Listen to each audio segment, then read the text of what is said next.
Hello guys, कैसे हैं आप लोग। तो गाइस आज हम आए हैं चैप्टर नंबर 3 लेकर। ये क्लास 7 की बुक है ज्योग्राफी की और इसका नाम है आर चेंजिंग अर्थ, यानी हमारी बदलती हुई पृथ्वी या हमारी बदलती हुई ज़मीन। ठीक है, तो इस वीडियो में आप समझेंगे कि इसमें क्या क्या इंपॉर्टेंट टर्म्स, इंपॉर्टेंट डेफिनीशन और कुछ नई बातें। और ये वीडियोस इस टाइप की जो होती हैं वो सभी एग्ज़ाम के लिए तैयारी करने के लिए भी होती हैं, सभी जो लोग किसी भी क्लास में तैयारी कर रहे होते हैं, है ना। तो चलिए फिर शुरू करते हैं। द लिथोस्फेयर, लिथोस्फेयर जो ज़मीन का जो हिस्सा होता है ना, ऊपरी हिस्सा जिसमें हम रहते हैं, जिस पे पेड़ उगते हैं, लोग चलते हैं फिरते हैं, घर बनाते हैं, तो ये लिथोस्फेयर वाला पोर्शन कहलाता है। आपने पिछले चैप्टर में पढ़ा होगा, अगर आपने वो वीडियो नहीं देखी है तो देख लीजिए। The lithosphere is broken into A number of plates, यानी लिथोस्फेयर जो होता है वो अलग अलग नंबर ऑफ प्लेट्स में ये बटा हुआ होता है ना, टूटा हुआ होता है, बिखरा हुआ होता है। ठीक है, broken into a number of plates known as the lithospheric plates, और जिनको हम क्या कहते हैं, जिनको हम कहते हैं लिथोस्फेरिक प्लेट्स। ठीक है, यू विल बी सरप्राइज्ड, आपको ये ताज्जुब होगा जानकर, that these plates move around very slowly, और ये जो प्लेट्स होती हैं ये आसपास बहुत धीरे धीरे घूम रही होती हैं, है ना, घूम रही होती हैं, खिसक रही होती हैं, आप ये भी कह सकते हैं। ठीक है, just few millimetres each year, यानी हर साल कुछ मिलीमीटर्स, यानी मिलीमीटर समझ लीजिए कि यहाँ से यहाँ, यानी एक पॉइंट अगर इतना बनाए तो ये समझ लीजिए 1 मिलीमीटर है, यानी बहुत मामूली होता है ये। ठीक है, this is because of the movement of the molten magma inside the अर्थ, और ये ऐसा इसलिए होता है क्योंकि ज़मीन के अंदर, पृथ्वी के अंदर जो मैग्मा होता है, पिघला हुआ मैग्मा, गर्मी से जो पिघल जाता है ना जब पत्थर, तो एक ख़ास किस्म का पत्थर होता है जिसे हम बोलते हैं मोल्टेन मैग्मा। ठीक है, वो क्या होता है, उसके ज़मीन के अंदर जो मैग्मा होता है वो उसके अंदर क्या करता है, मूवमेंट करता है, यानी इधर से उधर जाता है, हिलता है, डुलता है, या घूमता है, या फैलता है। ठीक है, इसी की वजह से क्या होता है, इसी की वजह से जो है आपका प्लेट्स जो है मूव करता है धीरे धीरे इधर उधर। ठीक है, the molten magma inside the earth moves in a circular manner as shown in the activity, तो एक्टिविटी है ये वाली। ठीक है, ये सब एक्टिविटीज़ हैं, ये सब पढ़िएगा, आपको बताऊंगा मैं। तो ये सर्कुलर वे में घूमता है ये, यानी गोल गोल घूमता है। ठीक है, the movement of these plates causes changes on the surface of the अर्थ, और इन मूवमेंट की वजह से क्या होता है कि इन मूवमेंट की वजह से, इन प्लेट्स की मूवमेंट की वजह से होता यह है कि अर्थ सरफेस पे जो है कुछ चेंजेस आते हैं, यानी कुछ बदलाव दिखते हैं हमें, है ना। The earth movements are divided on the basis of the forces, तो अर्थ मूवमेंट जो होता है वो फोर्स की बेसिस पर, यानी फोर्स की बिना पर, फोर्स के वजह से, यानी अलग अलग तरह की फोर्स होगी, उसी तरह की मूवमेंट होती है अर्थ के सरफेस पे, यानी ज़मीन के ऊपर। ठीक है, ठीक, विच कॉजेज दैम, जिसकी वजह से, जो फोर्सेस होती हैं उनकी वजह से ये मूवमेंट होती है अलग अलग तरह की। ठीक है, the forces which act in the interior of the earth are called as endogenic forces, तो जो ज़मीन के अंदर जो फोर्स होती है, फोर्स लगती है, उसको हम बोलते हैं एंडोजेनिक फोर्सेस। ठीक है, and the forces that work on the surface of the earth are called as exogenic forces, तो जो ज़मीन के अंदर, जो ज़मीन के सरफेस पे होती है ना, जो ज़मीन के बाहर होती है या सरफेस पे होती है, उसे हम बोलते हैं एक्सोजेनिक फोर्सेस। ठीक, अभी देखिए यहाँ पे एक चार्ट दिया हुआ है, इसी को इन्होंने इस बुक में एलिब्रेट करने की कोशिश की है। जैसे देख लीजिए, अर्थ मूवमेंट होता है। ठीक है, तो अर्थ मूवमेंट दो तरह से होता है, एक होता है एंडोजेनिक फोर्सेस की वजह से, है ना, एक होता है एक्सोजेनिक फोर्सेस की वजह से। एंडोजेनिक, है ना, जो कि एंडोजेनिक बोलते हैं जो इसके अंदर होता है ज़मीन के, और एक्सोजेनिक, यानी एक्सो मतलब बाहर। ठीक है, यानी ज़मीन के आउटसाइड जो होता है फोर्स। ठीक, तो ये अर्थ की मूवमेंट है, इनकी वजह ये होती है एंडोजेनिक और एक्सोजेनिक फोर्सेस। तो एंडोजेनिक को अगर हम देखें तो एक होता है सडेन फोर्सेस, है ना, एक होता है डायस्ट्रोपिक फोर्सेस, है ना, जिसमें बिल्डिंग, माउंटेन्स वगैरह ये सब इनके ऊपर असर करता है ये। और जो सडेन फोर्सेस होता है एंडोजेनिक फोर्सेस में, इससे क्या होता है, या तो अर्थक्वेक आता है, या वॉल्केनो फटता है ना, लावा भड़कता है, निकल के आग निकलती है बाहर, या लैंडस्लाइड, जो ज़मीन है खिसक जाती है, धंस जाती है ना, कहीं कहीं देखा होगा आपने, लैंड स्लाइडिंग शुरू हो जाती है। ठीक है, और एक्सोजेनिक फोर्सेस की वजह से इरोजनल और डिपोजिशनल होता है, जिसमें दो तरह से होता है ना, यानी कि इरोजन या तो कटाव होता है मिट्टी का, ठीक है, पहाड़ का, पत्थर का, या फिर उसका जमा होता है। ठीक है, तो रिवर के द्वारा होता है, विंड के द्वारा होता है, सी वेव्स के द्वारा होता है, या ग्लेशियर्स जो कि वो होते हैं आइस के होते हैं ना, आइस के यानी बर्फ़ के पत्थर मान लीजिए इसे। सो अब देखते हैं आगे क्या है इसमें। तो देखिए, endogenic forces sometimes produce sudden movements and at the other times produce slow movements. यानी ये कहते हैं कि एंडोजेनिक फोर्सेस जो होते हैं कभी कभी एकदम से सडन यानी कि अचानक से मूवमेंट शुरू हो जाता है उनकी वजह से, एंडोजेनिक फोर्सेस की वजह से, या फिर दूसरे टाइम कभी कभी ये होता है कि स्लो मूवमेंट भी होता है। ठीक है, sudden movements like earthquakes and volcanoes causes mass restriction over the surface of the अर्थ। ये कहते हैं कि जो सडन मूवमेंट होता है ना, अचानक से जो मूवमेंट होता है, तो उसकी वजह से अर्थक्वेक होता है या वोल्केनो फटता है। ठीक है, यानी लावा भड़कता है, निकलता है, आग निकलती है ज़मीन से। ठीक है, जिसकी वजह से क्या होता है, बहुत बड़ा नुकसान होता है, डिस्ट्रक्शन होता है, यानी बर्बादी तबाही होती है अर्थ के सरफेस पर। अब गाइस यहाँ देख लीजिए, यह है एंडो मतलब इनसाइड, एक्सो मतलब आउटसाइड। यहाँ दिया हुआ है आपकी बुक में, प्लस जेनिक, जेनिक का मतलब तो ओरिजिन, ओरिजिन यानी कि कोई चीज़ कहाँ पनपती है, कहाँ रहती है, कहाँ शुरू होती है। ठीक है, तो इस तरह से बन गया एंडोजेनिक। एंडोजेनिक यानी कि जो अंदर की तरफ जो होती है, ओरिजिन जो अंदर की तरफ हो रहा है, और एक्सोजेनिक, एक्सोजेनिक यानी जो बाहर की तरफ, ज़मीन के बाहर की तरफ हो रहा है। ठीक है, सो अब देखते हैं यहाँ से वोल्केनो के ऊपर क्या लिखा हुआ है इन्होंने। तो ये देख लीजिए गाइस, ये है ए वोल्केनो, यानी कि इसमें सबसे शुरुआत में क्या होता है, मैग्मा चैम्बर होता है, यानी आग का गोला, बहुत भारी, बहुत भयंकर, है ना ये। और ये जो होता है मेंटल होता है, क्रस्ट होता है, यानी क्रस्ट मेंटल से के बीच में ही होता है ये, है ना। शुरुआत मेंटल से होती है, फिर क्रस्ट सबसे ऊपरी लेयर, आप जानते हैं पिछले चैप्टर में आपने देखा होगा क्रस्ट मेंटल कोर के बारे में मैंने आपको बताया था गाइस, है ना। उसके बाद ये फटता हुआ जब सीधे सीधे जाता है तो देखिए, या तो वेंट होता है यानी कि मुड़ के इधर से साइड से निकलता है। ठीक है, और फिर ये निकलता है इसी में से, यही है लावा। जब ये मैग्मा जब बाहर आ जाता है तो उसको लावा बोलते हैं, इस आग के गोले को, है ना। तो ये देख रहे हैं बेंड करके निकल रहा है या सीधे सीधे निकलता है, जहाँ तक आता है वहाँ तक आता है। उसके बाद ये ठंडा होता जाता है ना। उसके बाद सबसे ऊपरी इस परत में देखिए, जब ये ठंडा हो जाता है, गैसेस और ऐश निकलती है ना। जहाँ ये जलता है, आग जलती है, तो गैसेस और ऐश भी निकलेगी, है ना। ऐश मतलब राख, गैसेस मतलब वही पॉल्यूशन वाली हवा, पॉल्यूटेड हवा। और क्रेटर जो है इसके मुंह पे जस्ट होता है, जहाँ इसका वो होता है। ठीक है, जहाँ हवा या गैस निकलती है या ये ऐश राख होती है। ठीक है, तो इसी चीज़ को समझाने की यहाँ कोशिश करें। देखिए ये लिखा हुआ है कि ए वोल्केनो इज वेंट, यानी एक वोल्केनो क्या है, एक वेंट है, यानी एक ओपनिंग है। ये देख रहे हैं, ये ओपनिंग है। ठीक है, इन द अर्थ क्रस्ट, यानी अर्थ क्रस्ट में एक ओपनिंग होती है। किस तरह से, through which molten material erupt suddenly, यानी जहाँ से या जिसकी वजह से मोल्टन मटेरियल यानी जो पिघला हुआ जो पदार्थ है ना, वो वहाँ से इरप्ट होता है, यानी उसमें से निकल के बाहर आता है अचानक, यानी एकदम से, सडनली, अचानक या एकदम से। ठीक है, सो दोस्तों आगे देखते हैं इसको समझने के लिए और ज़्यादा।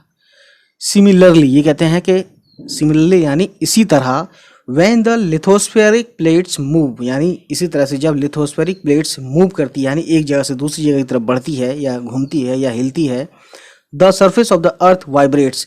तो लिथोस्फेरिक प्लेट्स के मूवमेंट से क्या होता है, अर्थ सरफेस जो है वो वाइब्रेट करती है, यानी उसमें हिलना डुलना शुरू हो जाता है। वाइब्रेशन तो आप जानते हैं, मोबाइल सबके पास है। ठीक है, वही चीज़ होना शुरू हो जाती है।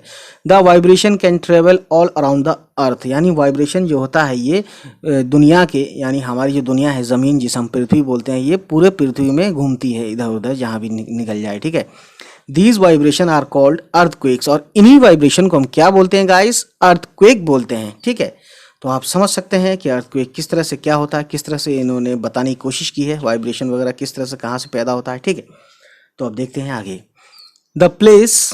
ठीक है, इन्होंने फिगर 3.3 में बताने की कोशिश की है, पहले इसको पढ़ लेते हैं, फिर फिगर 3.3 देखेंगे, समझेंगे।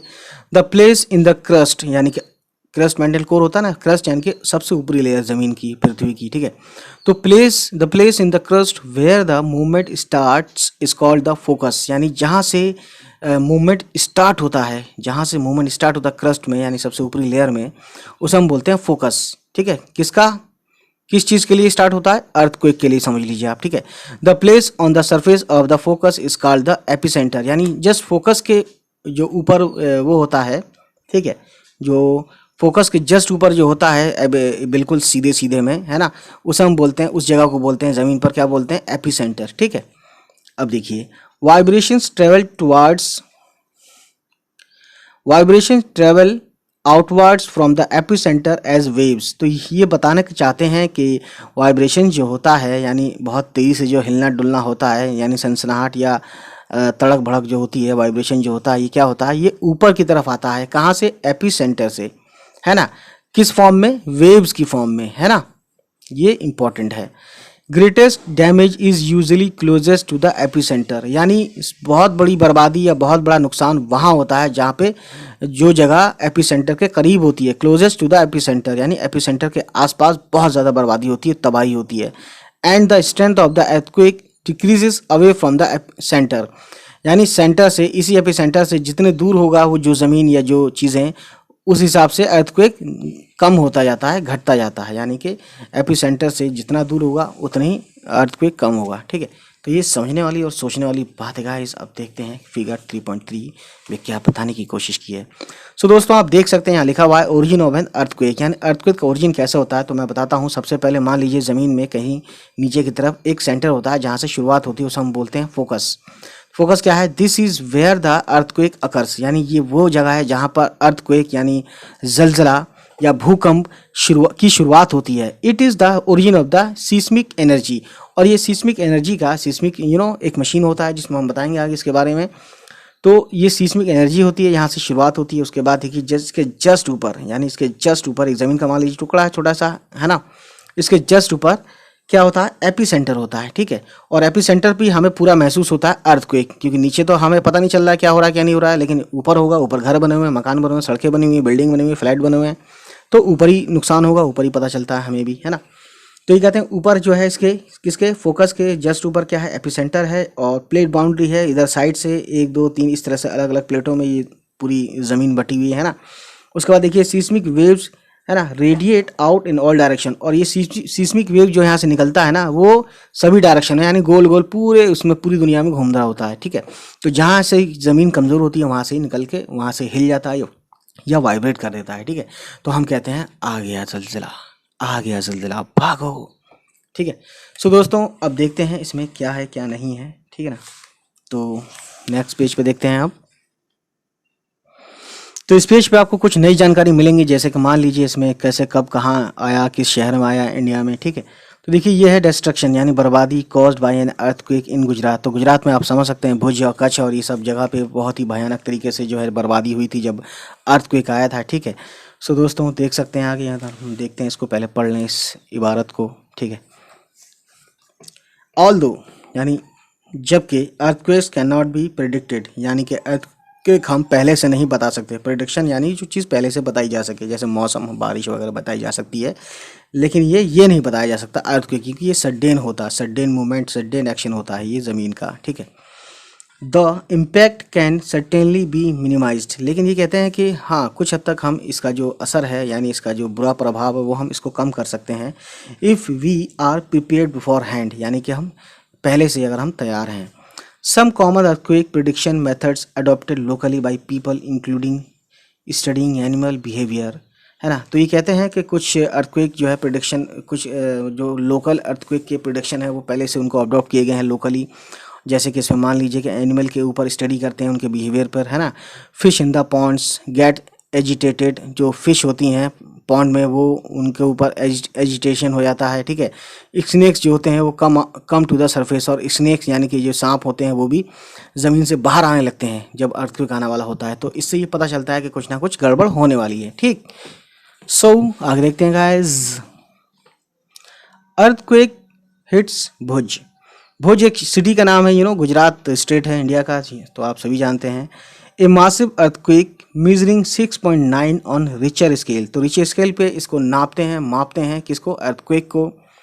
तो हिट भुज टाउन, इसने भुज टाउन को हिट किया, और 26 जनवरी 2001, यानी कि जिस दिन 26 जनवरी गणतंत्र दिवस या यौम जमहूरिया मनाया जाता है इंडिया में, तो उस दिन ये हुआ था 2001 में, ठीक है। ये कहते हैं कि स्कूल वॉज अफेक्टेड, क्या हुआ था? At least 971 students and 31 teachers are feared to have lost their lives following the collapse of school building, यानी स्कूल बिल्डिंग की वजह से 9 से 71 स्टूडेंट्स और 31 टीचर्स जो है मर गए थे इसमें, ठीक है। लाइफ क्या है? लॉस्ट देयर लाइव्स, यानी उनकी अपनी ज़िंदगी इसमें खो गई या तब वो हो गई, वेस्ट हो गई। भुज रिलीफ एफर्ट ब्लाइटेड, तो ये कहते हैं कि 3 days after the quake concern rose about food blankets. तो जब आप समझ सकते हैं कहीं भी अर्थक्वेक आता है तो क्या दिक्कत आ जाती है, फूड की प्रॉब्लम आ जाती है, ब्लैंकेट्स की यानी ओढ़ने बिछौने की प्रॉब्लम आ जाती है, एंड मेडिकल सप्लाईज़ की, है ना, नॉट रीचिंग एवरीवन, जो कि हर आदमी पे पहुंचना बहुत मुश्किल हो जाता है जब बहुत बड़े पैमाने पर अर्थक्वेक जब एक किसी चीज़ पे इम्पैक्ट डालता है बहुत बड़े एरिए पे, है ना।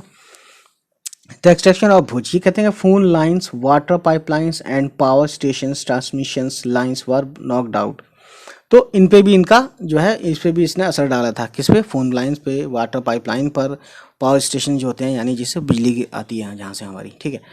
फायर इन द सिटी, क्या हुआ कि hundreds of fires started as charcoal cookers overturned. तो जहाँ चारकोल कुकर वगैरह होते हैं तो वहाँ पे क्या हुआ, वहाँ पे फायर हो गया, आग लग गई वहाँ पे, है ना, ओवरटर्न हो गया, ठीक है। इमरजेंसी डिक्लेयर्ड इन क्वेक जोन, तो जहाँ जहाँ अर्थक्वेक का असर ज़्यादा था या जहाँ डायरेक्टली असर हुआ था तो हुआ क्या कि इमरजेंसी डिक्लेयर हो गई थी उस जगह पे। The president declares a state of emergency, ठीक है। और ये देखिए क्या है कि CMs appeal to the centre, तो चीफ मिनिस्टर की जो अपील थी, देखिए क्या था कि Gujarat appeals for financial help, Gujarat ने फाइनेंशियल हेल्प की अपील की। The chief minister of Gujarat has launched an appeal for the centre to deal with the disaster, तो इन्होंने सेंटर से डील किया था, ठीक है। अब देखते हैं गाइस कुछ इंपॉर्टेंट बातें जो बहुत ही ख़ास होती हैं हमारे लिए। An earthquake is measured with A machine called a seismograph, यानी अर्थक्वेक को जिस मशीन से हम नापते हैं उसे हम बोलते हैं सीस्मोग्राफ। द मैग्नीट्यूड, यानी कि मैग्नीट्यूड यानी कि 1 है, 2 है, 3 है, 4 है, 5 है, नंबर को मैग्नीट्यूड बोलते हैं, ठीक है। तो the magnitude of the earthquake is measured, यानी जो नंबर है या मैग्नीट्यूड जो है, नंबर जो है वो हम उसको हम नापते हैं किस में, on the Richter scale. Richer scale पे हम मैग्नीट्यूड नापते हैं, यानी कितना है, 4 है, 5 है, 6 है, 8 है, 10 है, क्या है। एन अर्थक्वेक ऑफ 2.0 और less than can be felt only a little, यानी कि 2 तक अगर रिचर स्केल पे, ठीक है, अगर रिचर स्केल पे 2 आता है मैग्नीट्यूड अर्थक्वेक का तो ये हल्का फुल्का आता है, बहुत हल्का फुल्का माना जाता है, ठीक है। An earthquake over 5.0 can cause damage from things falling, यानी 5 तक आता है अगर रिचर स्केल पे तो हम ये कह सकते हैं कि थोड़ा सा बर्बादी होगी, डैमेज होगा, और जो चीज़ें ऊपर हैं ऊपर से नीचे गिरेंगी, है ना, यानी जो फॉल है ऊपर से फॉल होगा, ठीक है। ऊपर से मतलब कोई लंबी बिल्डिंग है तो वो गिर सकती है, ठीक है, ये कहते हैं। अच्छा जी, फ्रॉम थिंग्स फॉलिंग, है ना। अच्छा जी, उसके बाद देखिए ए 0.6.0 और higher magnitude is considered very strong. अभी कहते हैं कि रिचर स्केल पे, है ना, रिचर स्केल पे अगर 6 से ज़्यादा आता है तो हम बोलेंगे इसको कि बहुत जो है मैग्नीट्यूड जो है बहुत हाई है और स्ट्रॉन्ग भी है, ठीक है। और उसके बाद देखिए 7.0 आता है तो ये माना जाता है कि मेजर अर्थक्वेक, यानी बहुत बड़ा अर्थक्वेक है ये, जब ये 7 पॉइंट या उससे ज़्यादा आता है, ठीक है। तो ये सोचने और समझने वाली बात है गाइस, ठीक है ना। तो देख सकते हैं गाइस ये है सीस्मोग्राफ, ठीक है ना। तो ये सब चीज़ें समझ में आनी चाहिए आपको, इसमें शायद आपको दिख ना रहा हो, यूट्यूब पर आप देख सकते हैं कहीं पर दिया हुआ है किसी ने, ठीक है। अब दोस्तों ये बहुत इंपॉर्टेंट एक पॉइंट है, यहाँ पे देख सकते हैं अर्थक्वेक प्रिपेयर्डनेस, यानी कि अर्थक्वेक के बारे में हम क्या क्या अपनी तरफ से तैयारियां कर सकते हैं उससे बचने के लिए अगर अर्थक्वेक कभी आए तो। कहते हैं कि where to take shelter during an earthquake, यानी अर्थक्वेक के दौरान हम कहाँ पर शरण लें, कहाँ पर जगह लें रुकने के लिए, छुपने के लिए। तो पहले देखते हैं सेफ स्पॉट, है ना। तो अंडर ए किचन काउंटर, यानी किचन काउंटर के अंदर ये कहते हैं कि सेफ स्पॉट हो सकता है। टेबल और desk against an inside corner और वॉल, ठीक है ना। तो ये कॉर्नर और वॉल में जो डेस्क या टेबल होता है उसके नीचे आप छुप सकते हैं, ऐसा ये मानते हैं। स्टे अवे फ्रॉम, किससे किससे आपको दूर रहना है। फायर प्लेसेस, यानी जहाँ पे आग लग सकती है। एरियाज अराउंड चिमनीज, यानी चिमनीज जहाँ होती है आसपास, वहाँ भी आपको उससे दूर रहना है। Windows that shatter including mirrors, windows जो कि टूट सकते हैं, बिखर सकते हैं, है ना, तो वहाँ से भी आपको दूर रहना है। एंड पिक्चर फ्रेम्स, जो शीशे वगैरह होते हैं, ठीक है, उस वैसी पिक्चरों से दूर रहना है। बी प्रिपेयर्ड, यानी तैयार रहें किस चीज़ के लिए। Spread awareness amongst your friends, यानी अपने दोस्तों के बीच में अवेयरनेस फैलाएं, है ना, जागरूक करें उनको। एंड फैमिली मेम्बर्स, और फैमिली को भी जागरूक करें। And face any disaster confidently, और किसी भी डिज़ास्टर को कॉन्फिडेंटली फेस करें, यानी एकदम दमदारी तरीके से फेस करें, ना कि उससे डर के भागें या हताश में आप बेहोश हो जाएं, ठीक है। कॉन्फिडेंस होगा तो आप बेहोश नहीं होंगे, आप बेहोश नहीं होंगे तो आप ज़िंदा रहेंगे, ज़िंदा रहने की कोशिश करेंगे, ठीक है, और दूसरों की भी मदद करेंगे। लेकिन आप हताश में गिर पड़े, बेहोश हो गए, डर गए, तो जो डर गया सो मर गया, ये तो पहले से आप जानते हैं। तो दोस्तों ये चीज़ ज़रूरी है किसी भी मसले को, किसी भी परेशानी को झेलने के लिए कि आपके अंदर, ठीक है, क्या आना चाहिए, कॉन्फिडेंस होना चाहिए आपके अंदर, ठीक है। चलिए फिर देखते हैं आगे क्या है। मेजर लैंड फॉर्म्स, यानी जो बड़े बड़े लैंड फॉर्म्स होते हैं, ज़मीन के टुकड़े होते हैं, इस पर देखते हैं क्या बता रहे हैं ये लोग। The landscape is being continuously worn away by two processes. तो ये कहना चाहते हैं कि लैंडस्केप जो है क्या हो रहा है, लगातार जो है यूज़ किया जा रहा है, ख़त्म किया जा रहा है, थकाया जा रहा है। यानी वर्न अवे का, वर्न का मतलब होता है कि कोई चीज़ यूज़ कर करके उसको घिस देना, या कोई थकी हुई चीज़ है ना, थकीली मतलब समझ रहे हैं, इस तरीके से कोई यूज़ करके, और कोई फटा पुराना, इस तरीके से बोलते हैं वर्न, है ना। अब ये बाय टू प्रोसेसेस, यानी दो तरीके से इसका वर्न अवे हो रहा है, ठीक है। एक है वेदरिंग एंड एक है इरोजन, है ना। Weathering is the breaking up of the rocks on the earth surface. Weathering क्या है? वेदरिंग ये मत समझना कि मौसम का बदलना या कुछ ऐसा। वेदरिंग का मतलब है कि रॉक्स का टूटना, और उसके बाद, है ना, weathering is the breaking up, यानी वेदरिंग क्या है कि रॉक्स का अर्थ सरफेस पर टूट टूट कर बिखरना, उसे बोलते हैं वेदरिंग, ठीक है। इरोजन क्या है? Erosion is the wearing away of the landscape by different agents like water. यानी कि इरोजन क्या है कि जिसमें क्या होता है, लैंडस्केप का या छोटे छोटे मिट्टी के टुकड़ों का, रॉक्स का क्या होता है, एक जगह से दूसरी जगह ले जाना बाय डिफरेंट एजेंट्स। कौन से एजेंट्स होते हैं? या तो पानी के ज़रिए एक जगह दूसरी जगह बह के चीज़ चली जाती हैं उस तरह से, या हवा से उड़ के चली जाती हैं, रेत, है ना, धूल, ये सब चली जाती है, या आइस में जमकर ये पिघल हो जाता है इस तरीके से, ठीक है। द इरोडेड, यानी इरोडेड मटेरियल जो है, यानी जो जो घिसा हुआ, कटा हुआ जो मटेरियल है, इज कैरीड अवे, यानी कैरीड अवे यानी ले जाया जाता है दूर, या ट्रांसपोर्ट किया जाता है बाय वाटर, विंड या एक्सेट्रा, दूसरी चीज़ों के द्वारा। विंड, दूसरी चीज़ें इसमें मान लीजिए वही आ सकता है जो इन्होंने यहाँ बताया, आइस, ठीक है। एंड एवेंचुअली डिपोजिटेड, या डिपोजिटेड भी की जाती हैं, है ना। This process of erosion and deposition create different landforms on the surface of the अर्थ। अभी कहते हैं कि आखिरकार ये इस प्रोसेस से क्या होता है कि इस वक्त कौन से प्रोसेस से, इरोजन और डिपोजिशन, यानी डिपोजिशन मतलब जमा होना, इरोजन मतलब कट के दूर जाना। तो ये इरोजन प्रोसेस या डिपोजिशन प्रोसेस से क्या होता है कि लैंडफॉर्म्स बनती है अर्थ सरफेस के ऊपर, यानी दूसरी तरह की मिट्टी या दूसरी तरह की लैंडफॉर्म्स बन जाती है ऊपर, ठीक है। तो ये चीज़ थी समझने वाली गाइस। अब देखते हैं द रनिंग वाटर, ये क्या है, work of a river. The running water in the river erodes the landscape. तो रनिंग वाटर जो होता है, यानी जो बहता हुआ पानी होता है, वो क्या करता है, लैंडस्केप को क्या करता है, काटता है ना, यानी मिट्टी को काट काट के कम करता है। When the river tumbles at steep angle over very hard rocks और down steep valley side, it forms a waterfall. तो ये कहते हैं कि जब ये किसी भी जब रिवर जो है टम्बल्स होता है किसी ऊंची जगह पे, ऊंची एंगल पे, है बहुत हार्ड रॉक्स पर, तो क्या होता है, एक डाउन स्टीप वैले से, यानी कि एक खड़ी ऊंची वैले से क्या होता है, ये एक वाटरफॉल बना देता है, ठीक है। यानी रिवर की ये किस्म है, वाटरफॉल बनाने का ये प्रोसेस है, वो इस तरह से हो जाता है, ठीक है। तो गाइस कहने का मतलब यही है कि जब रिवर जो है जब गिरता है नीचे, टम्बल्स मतलब नीचे गिरना किसी चीज़ का, एट स्टीप एंगल यानी बहुत हाई एंगल पे, यानी कि एकदम परपेंडिकुलरली ऊपर से नीचे गिरता है, किस पर, ओवर वेरी हार्ड रॉक्स, यानी बहुत सख्त और बहुत ठोस रॉक पर, पत्थर पर, या डाउन ए स्टीप वैली, या ऊंची पहाड़ी वादी से नीचे गिरता है ना, valley side, it forms a waterfall. तो ये वाटरफॉल बनाता है, ठीक है ना, जिसको हम झरना या उर्दू में आबशार, ठीक है, कहते हैं। तो 3.4 फिगर में देख सकते हैं आप गाइस, वाटरफॉल की तस्वीर है ये। यहाँ पानी है, ये पहाड़ियाँ हैं, नीचे गिर रहा है डायरेक्ट, फिर यहाँ पे गड्ढा बनता है छोटा सा, इस तरह से फिर पानी नदी बनती है, नदी के द्वारा ये सब चीज़ें, पानी जगह जगह शहर जाता है, ठीक है।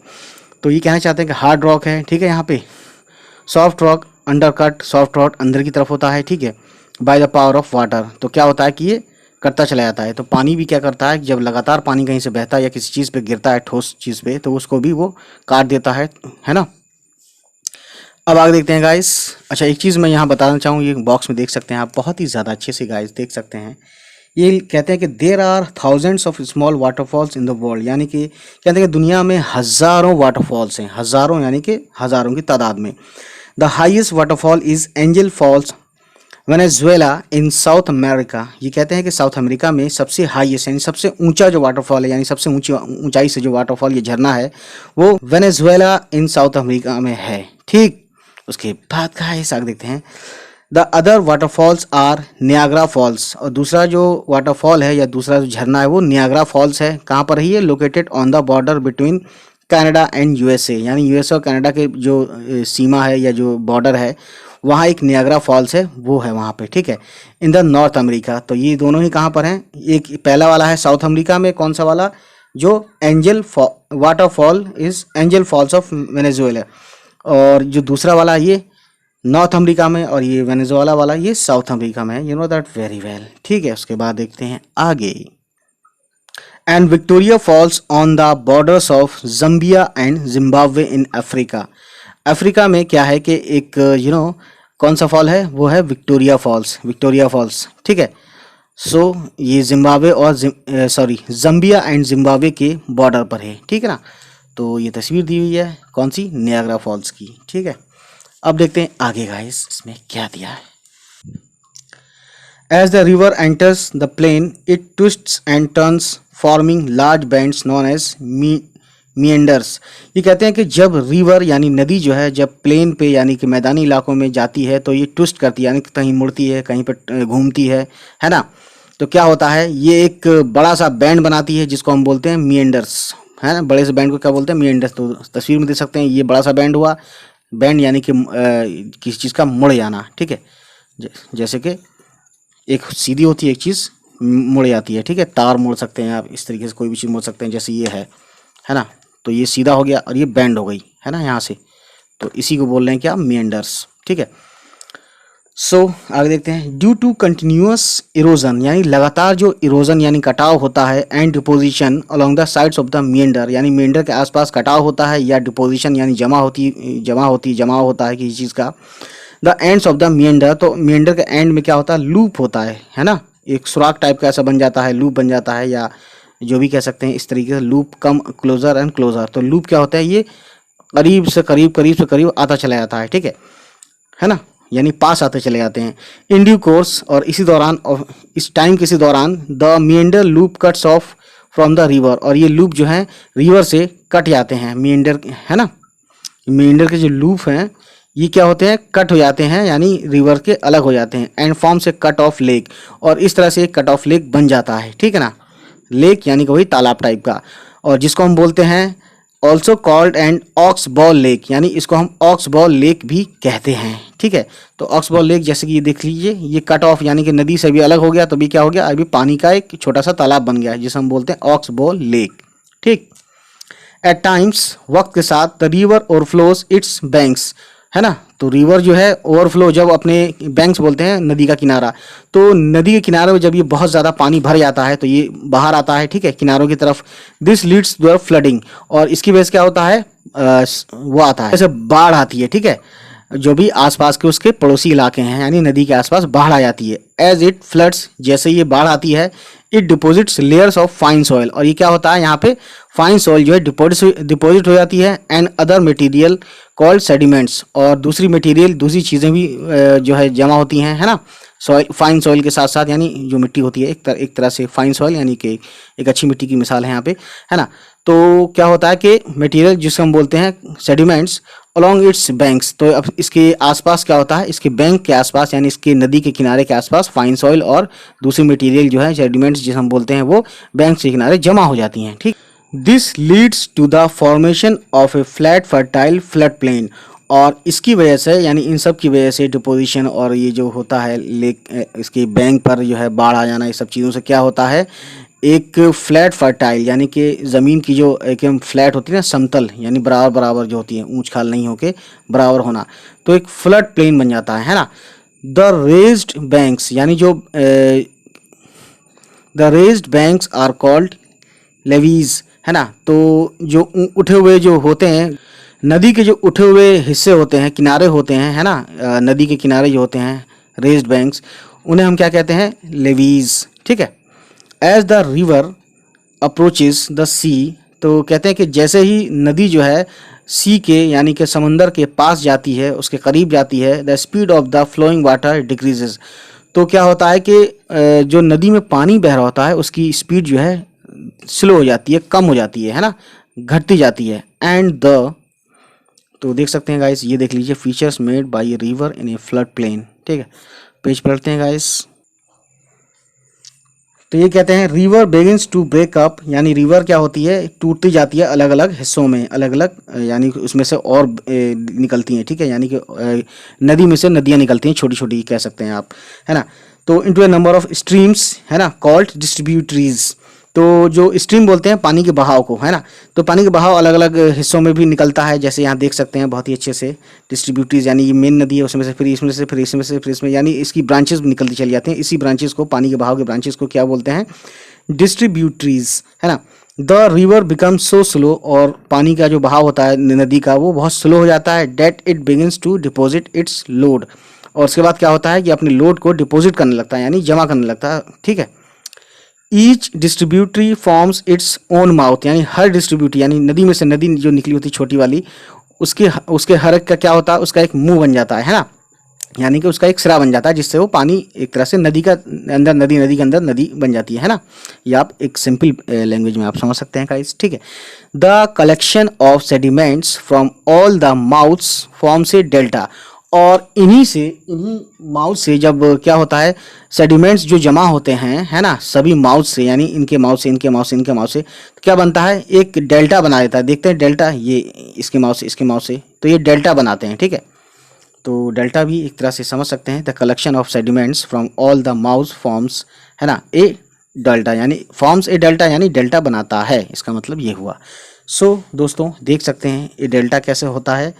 मेन रिवर ये हुआ, उसमें से ये निकला, तो ये आपका, है ना, एक ये बन गया, फिर ये बन गया, इस तरीके से ये बन गया। तो ये एक तरह से ये बनता चला जाता है डिस्ट्रीब्यूटरी, यानी कि जैसे जैसे निकलता है ना वहाँ से, उसके मुँह से एक डेल्टा बन जाता है यहाँ पे। ठीक है, तो अब देखते हैं guys, work of sea waves, यानी समुद्रों का जो जो वेव्स होती हैं, या उसका जो थपेड़े मारता है वो, है ना, सी वेव्स, उसके बारे में, उसका काम देखते हैं क्या है।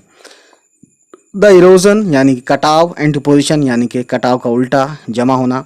The erosion and deposition of the sea waves gives rise to coastal landforms, है ना। ये कहते हैं कि इरोजन और डिपोजिशन जो होता है सी वेव्स का, हमें क्या देता है, हमें ये कोस्टल लैंडफॉर्म्स देता है, यानी कि साहिली इलाके देता है, साहिली ज़मीन देता है। Sea waves continuously strike at the rocks. तो जो समुद्र की जो बहाव का जो थपड़े होते हैं, समुद्र का बहाव का जो फोर्स होता है, वो क्या करता है, स्ट्राइक करता है, वो जोर दे, टक्कर मारता है किस पर, पत्थरों पर, जैसे यहाँ देख सकते हैं पत्थरों पर टक्कर मार रहा है। ठीक है, क्रैक्स डेवलप, उसके बाद क्रैक्स बन जाता है, यानी कि उसमें दरारें बन जाती हैं। ओवर टाइम बीतने के साथ साथ दे बिकम लार्जर, और वो मोटे मोटे यानी बड़े बड़े होल बन जाते हैं। एंड वाइडर, और वो चौड़े हो जाते हैं। दस इस तरह से हॉलो यानी खोखले हो जाते हैं, लाइक केव्स, केव्स होते हैं ना गुफा टाइप के, ऐसे खोखले हो जाते हैं। Are formed on the rocks, rocks पर इस तरह से बन जाते हैं। They are called sea caves, तो इनको हम क्या बोलते हैं, इसको बोलते हैं सी केव्स। ठीक है, तो ये देख सकते हैं यहाँ पे सी केव्स बन गया है। ठीक है, इस तरीके से अंदर गुफा बन जाती है ना। उसके बाद गाइस, एज दीज कैविटीज, यानी जो खालीपन होता है, कैविटीज मतलब खाली, किसी चीज़ का खाली, यानी बोतल को खाली कर दो तो अब वो खाली हो गया, कैविटीज हो गई। As these cavities become bigger and bigger, यानी ये कैविटीज जो है, ये जो खाली है, खोखलापन है, ये बड़े से बड़ा होता जाता है। Only the roof of the caves remain, यानी केव्स का बस ऊपर का हिस्सा रह जाता है, रूफ रह जाता है ना, छत रह जाती है, बाकी सब अंदर खाली हो जाता है। ठीक है, किस तरह से खाली होता है वो, उस पर समुद्रों के जो इसका बहाव होता, जो फोर्स होता है ना, समुद्रों का थपेड़े जो होते हैं, है ना, वेव्स होते हैं, सी वेव्स, ये इनको चोट मारते मारते मारते मारते उसको काट देते हैं, उसमें से रॉक को तोड़ देते हैं। ठीक है, धीरे धीरे, तो दस फॉर्मिंग सी आर्चेस, तो इस तरह से क्या बन जाता है, इस तरह से बनता है सी आर्चेस, जो कि देख सकते हैं आप, ये खोखला एकदम आर पार हो गया, सी आर्चेस बन गया। ठीक है, तो ये कहने वाली बात है, समझने वाली बात है ये। उसके बाद गाइस फर्दर, यानी आगे, erosion breaks the roof, erosion की वजह से रूफ भी टूट जाती है। And only walls are left, और जो आजू बाजू के जो वो होते हैं, ठीक है, क्या रह जाती हैं, यानी ये ऊपर का हिस्सा भी टूट जाता है और खाली दीवारें रह जाती हैं। These wall like features are called stacks, और इन वॉल्स को हम क्या बोलते हैं, स्टैक्स बोलते हैं, जैसे कि यहाँ देख सकते हैं आप। ठीक है, ये स्टैक्स है, ठीक है ना, यानी ऊपर का हिस्सा खत्म हो गया, ठीक है। एक होता है घर की तरह, छत भी होती है, उसमें दो दीवारें भी हो गई, लेकिन इसमें क्या हुआ कि अब कुछ भी नहीं रहा, खाली एक दीवार रह गई बन के, ठीक है। द स्टीप रॉकी कोस्ट, यानी कोस्ट बोलते हैं समुद्री का जो साहिल होता है, और स्टीप रॉकी यानी कि जो खड़ा होता है, रॉक का खड़ा होता है, पहाड़ी टाइप का खड़ा जो होता है ना। राइजिंग ऑलमोस्ट वर्टिकली अबव, यानी कि हमेशा क्या होता है, ये राइजिंग यानी कि बढ़ता रहता है ऊपर की तरफ, है ना। वर्टिकली अबव यानी ऊपर की तरफ, किधर के, मतलब जो समंदर का जो पानी का लेवल है उससे ऊपर बढ़ता जाता है, सी वाटर, है ना। अबव सी वाटर यानी समंदर के पानी से ऊपर चढ़ता रहता है, बढ़ता रहता है, इज कॉल्ड सी क्लिफ। और ऐसे ऐसे पत्थरों को जो इस तरह से बनते हैं, इसकी इस तरह से इसकी जो बनावट होती है ना, तो उसको हम क्या बोलते हैं, सी क्लिफ, ठीक है। सी क्लिफ बन जाता है, ठीक है। अब देखिए, the sea waves deposit sediments along the shores forming beaches.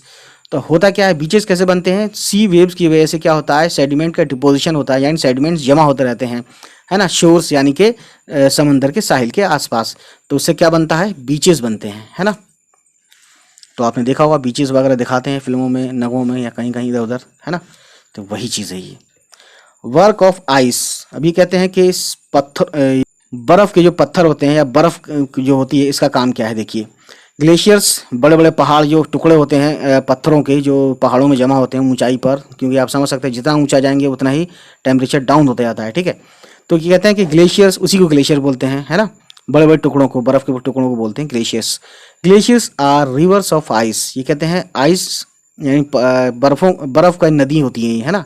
Which to Erode the landscape, और ये भी क्या करती हैं, लैंडस्केप को, यानी कि जो लैंडस्केप जो भी होता है, पहाड़ और ये सब जो भी जहाँ भी रहते हैं, ये क्या करते हैं, इरोड करते हैं, यानी कि उसको काटते हैं। जहाँ भी रहते हैं, जिस ज़मीन पे रहते हैं, मिट्टी पे रहते हैं या चट्टानों में रहते हैं, ज़ाहिर है चट्टानों पे और पत्थरों पे रहते हैं, तो ये क्या करते हैं, इरोड करते हैं, उसको काटते हैं, उसमें से मतलब तोड़ते हैं चट्टानों को, पत्थरों को, ठीक है। By bulldozing soil and stones, किस तरह से, यानी कि उस पर टूट पड़ते हैं, बुलडोजिंग करते हैं, है ना, सॉइल को भी और स्टोन्स को भी, to expose the solid rocks below, जो भी उनके नीचे सॉलिड रॉक्स आता है, ठीक है। Glaciers carve out deep hollows there, और ग्लेशियर्स की वजह से, यानी ग्लेशियर ढुलता हुआ आता, बड़ी भारी होते हैं ये, तो उनकी वजह से क्या होता है, कार्व कर देते हैं, यानी खोखला कर देते हैं बहुत ही गहराई तक, है ना, उनको खोखला बना देते हैं, ठीक है ना, ग्लेशियर जो है। और इस तरह से जहाँ भी ये रहते हैं, जहाँ भी ये लुढ़क के गिर के आते हैं, ठीक है। एज द आइस मेल्ट्स, जैसे ही बर्फ़ पिघलती है, they get filled up with water, और वहाँ पे क्या हो जाता है, जाहिर है पानी, जब बर्फ़ पिघलती है तो वहाँ पानी हो जाता है ना। एंड बिकम ब्यूटीफुल लेक्स, और इस तरह से वहाँ पे एक खूबसूरत क्या कहते हैं, लेक्स बन जाता है, लेक्स को हम तालाब बोलते हैं, ठीक है। इन द माउंटेन्स, माउंटेन्स के अंदर। The material carried by the glacier, such as rocks, big and small, sand and silt, gets deposited. और होता क्या है कि जो कुछ मटेरियल इनके साथ, ग्लेशियर के साथ आता है, जैसे कि रॉक्स यानी चट्टानें आती हैं, पत्थर आते हैं बड़े और छोटे, है ना, और बारू वगैरह आता है, और सिल्ट वगैरह आती है ना, तो ये क्या होती है, जमा हो जाती है, कहाँ, वहीं पानी में। दीज डिपॉजिट्स, ये जो डिपॉजिट्स होती हैं, यानी इनका जो जमा हुआ होना होता है, किनका, सिल्ट्स का, सैंड्स का और ये रॉक्स का, फॉर्म ग्लेशियल मोरेन्स। तो ग्लेशियल मोरेन्स ये वहाँ पे जमा हो जाता है, और इसको हम कहते हैं, इस जमा हुई चीज़ को हम बोलते हैं ग्लेशियल मोरेन्स, क्योंकि ग्लेशियर से बनते हैं ये, ठीक है। अब देखते हैं गाइस इधर की तरफ, work of wind. Have you ever visited a desert, क्या तुमने कभी, यानी अब यहाँ पे किसका काम दिखा रहे हैं, यहाँ पे काम दिखा रहे हैं आपका आंधी का, तूफान का या हवा का, ठीक है। क्या तुमने कभी, have you ever visited a desert, क्या तुमने कभी रेगिस्तान देखा है। Try to collect some pictures of sand dunes. Sand dunes क्या होता है, जो तूफान होता है ना, हवा के साथ जो रेत उड़ती है, उसे हम सैंड ड्यून्स बोलते हैं, ठीक है। ठीक कहते हैं कुछ पिक्चर्स उनके सैंड ड्यून्स के आप कलेक्ट कीजिए, ठीक है। An active agent of erosion, यानी जो एक्टिव एजेंट है इरोजन के, कटाव के, एंड डिपोजिशन, जमा होने की किसी चीज़ का, इन द डिजर्ट, डिजर्ट के अंदर, इज विंड, यानी विंड की वजह से ही इरोजन होता है, यानी कि हवा आती है, उड़ा के ले जाती है, फिर दूसरी जगह जमा हो जाते हैं, इस तरह से फिर वहाँ जमा हुई चीज़ कट के दूसरी जगह चली जाती है। ये काम कौन करता है वहाँ पे, रेगिस्तान में विंड करती है, हवा करती है। In deserts you can see rocks in the shape of a mushroom. तो आप देखेंगे कि रॉक्स जो होती है वहाँ पे, वो किस फॉर्म में होती है, मशरूम की फॉर्म में होती है, कॉमनली कॉल्ड मशरूम रॉक्स, और इसको आमतौर से मशरूम रॉक्स कहते हैं। Winds Erode the lower section of the rock, more than the upper part, यानी ये कहते हैं कि विंड जो होती है यानी कि नीचे की तरफ जो वो होता है रॉक का जो लोअर सेक्शन होता है यानी कि नीचे की तरफ या गड्ढे की तरफ जो होता है रॉक, उसको वो ज़्यादा जो है इरोड करती है, उसको ज़्यादा वो काटती है, वहाँ से उड़ाती है। किसके मुकाबले में? देन द अपर पार्ट, यानी जो ऊंचाई पे होते हैं उनके मुकाबले में। देयरफॉर, इसलिए सच रॉक्स हैव नैरोअर बेस, यानी कुछ इसीलिए कहते हैं कि कुछ रॉक्स का क्या होता है, बेस जो होता है बहुत पतला होता है, एंड वाइडर टॉप, और टॉप जो होता है उसका मोटा होता है। ठीक है, तो ठीक इसी तरह जिस तरह से मैं आपको बता दूं कि मशरूम होता है और ये जड़ होती है, तो ये टॉप वाइडर हो गया और ये जो इसका बेस है ये नैरो हो गया। ठीक है, समझ सकते हैं आप। व्हेन द विंड ब्लोज, जब हवा तेज चलती है ना, व्हेन द विंड ब्लोज, जब हवा चलती है, इट लिफ्ट्स, ये उठाती है, एंड ट्रांसपोर्टेड, और एक जगह से दूसरी जगह किसको? सैंड को ले जाती है, from one place to another, यानी एक जगह से दूसरी जगह सैंड को यानी कि रेत को ले जाती है। कौन? जाहिर है हवा।